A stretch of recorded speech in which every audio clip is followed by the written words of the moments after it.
Hi guys, this is Fale again, and today I'm going to preview the G1 Climax tournament by New Japan Pro Wrestling.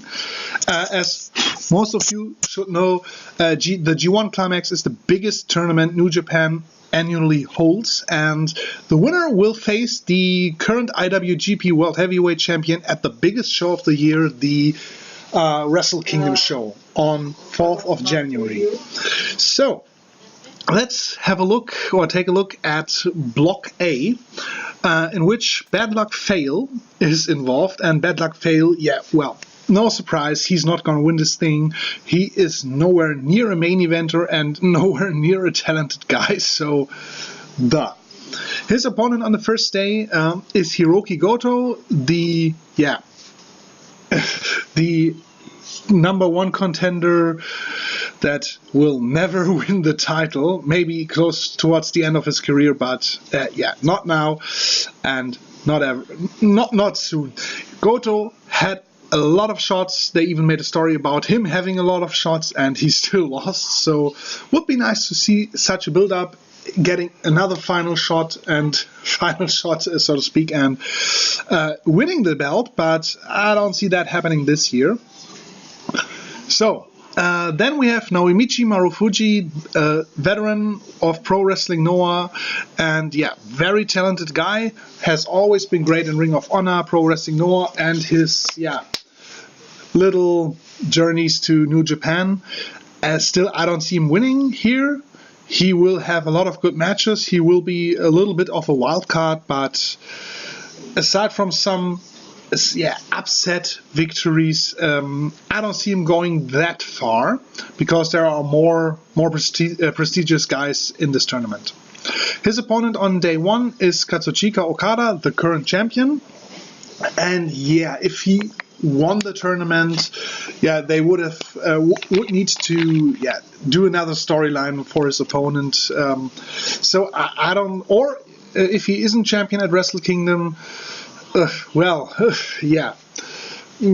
he would get his shot, but again, I don't see him winning here, because it's rather possible that he will be champion at Wrestle Kingdom, because it's just half a year away, and in New Japan you can have a long title run. It's possible. Tomohiro Ishii, very tough guy. I always love to see his matches with the strong style and the stiffness. Yet he is not a main eventer yet.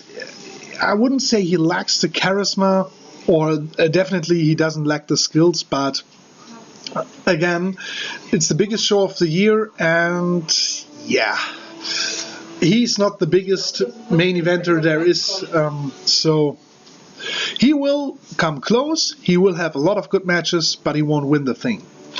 Same goes for Satoshi Kojima. He's a veteran, as we all know, and yeah, obviously he will have some good matches, he will score 1 or 2 upset victories, but in the end he won't come as close as Tomohiro Ishii will.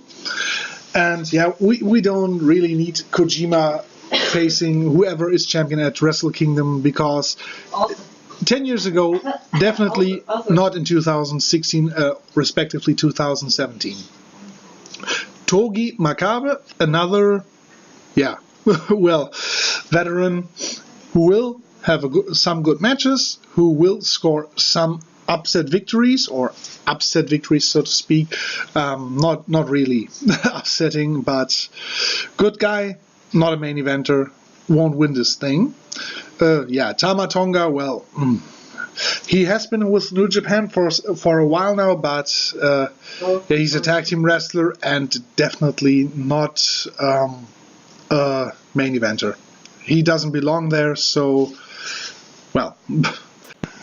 he definitely doesn't belong in the main event. Final match on day one is SANADA, a guy who's sort of my secret pick to win this thing, because the Los Ingobernables stable, they definitely are a force to be reckoned with, and I think New Japan won't drop the gimmick too soon. So, and him being in the main event, he's a young and very talented guy, and Yeah, obviously. Shit, gotta rearrange some stuff here. And obviously, they didn't sign him for no reason, so he might be the guy some people don't really recognize as a legitimate contender, but he will surprise all of them.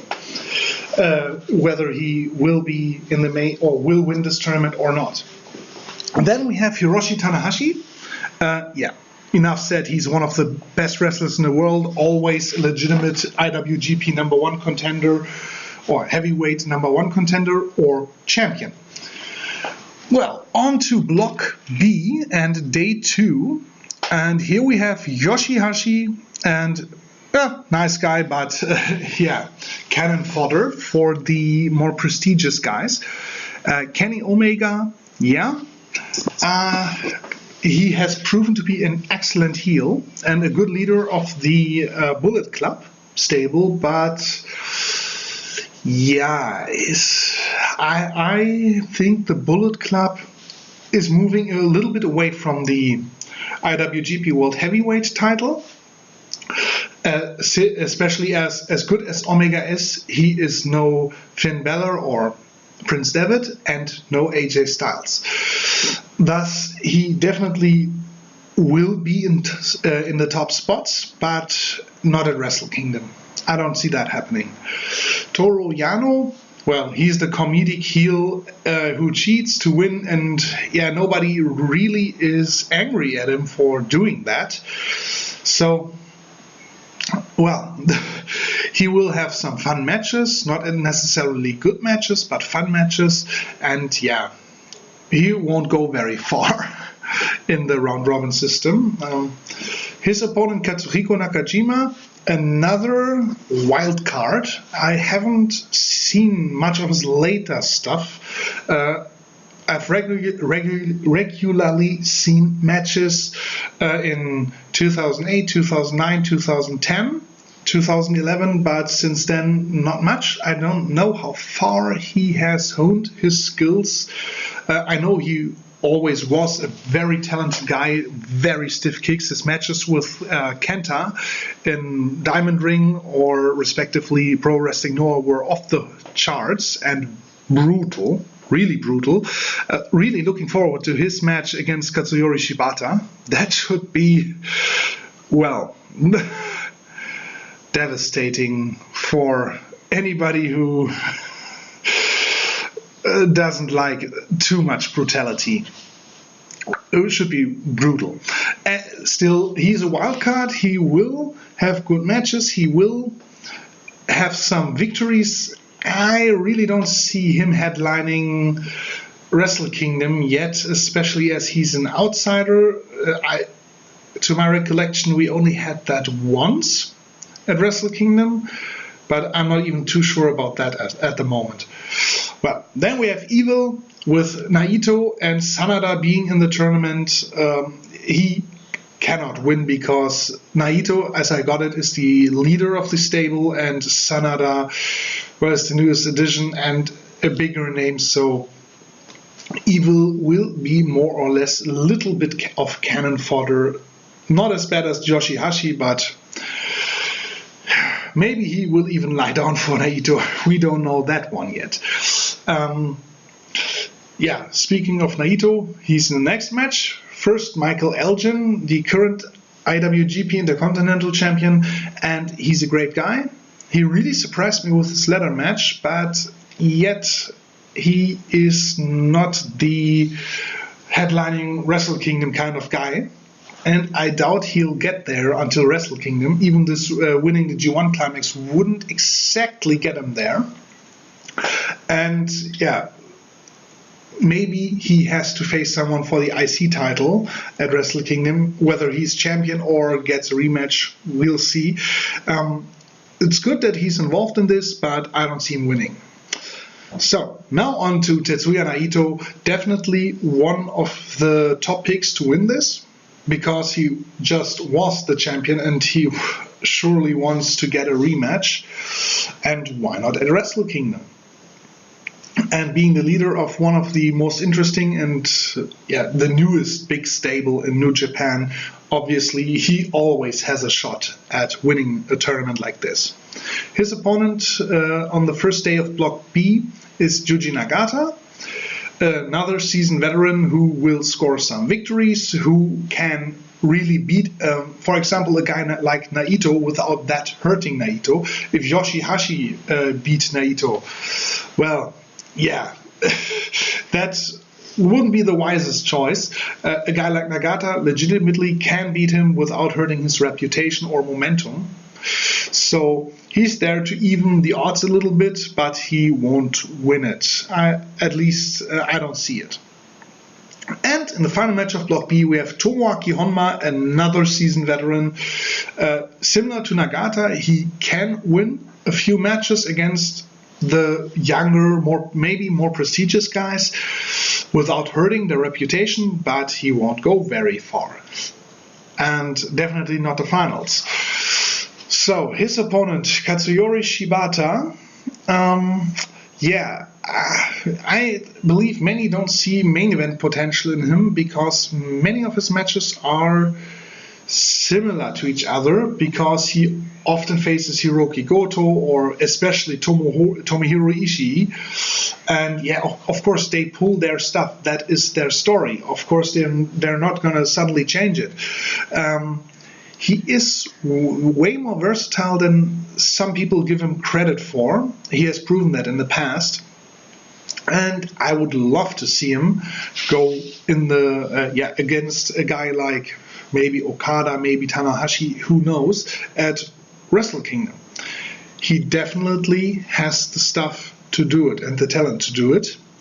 But anyway, we'll see. Still, he is one of my top picks for winning this because he has always performed great in the G1 Climax. And sooner or later they have to go somewhere with him. He cannot always feud for the never openweight title or kicking the butts of Tomohiro Ishii and Ishii and his best friend Hirooki Goto. They sooner or later need to push him in the main event, and if it's for 1 or 2 matches, and as much as I love Tanahashi, Okada and Naito, you cannot really build the whole main event scene around them, and Shibata is a guy I think who really can step up. So that's the 2 blocks. Hopefully you'll enjoy my preview, and hopefully we'll all be able to enjoy the G1 Climax. I'm definitely not going to do a review for each and every show. Because watching 3 hours of wrestling every day and reviewing it in German and in English takes up a lot of time, and I still have other stuff to do. So still, in the end, I'm going to give you a review for the tournament as a whole, and maybe a few highlight reviews in the meantime. So hopefully you'll tune in then, and hopefully we'll all enjoy the G1 Climax. So long.